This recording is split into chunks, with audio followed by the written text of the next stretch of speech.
Welcome to the last breakfast. Please enjoy the video. You start by confirming you meet the essentials: GeForce Now membership, Steam account, and a compatible device. Sign into Steam and enable Steam Guard so NVIDIA can verify ownership. This matters for protected games.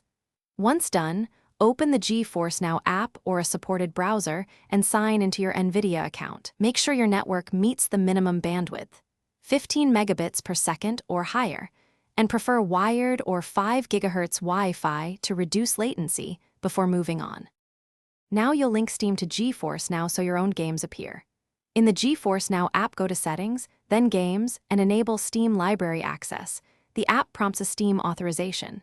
In that Steam window, approve NVIDIA access. This uses Steam's OAuth so you're not sharing credentials. After authorization, return to GeForce Now and allow a short sync.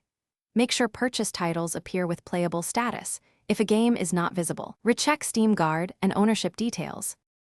To finish, launch a linked Steam game from GeForce Now. Steam will run in streaming mode and you'll see remote gameplay.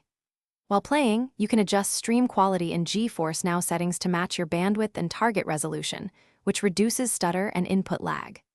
If you encounter problems, restart the GeForce Now and Steam apps, confirm Steam Guard is active, update the GeForce Now client, and run a network speed test. One key troubleshooting tip: disable VPNs and proxy services, which often block Steam authorization.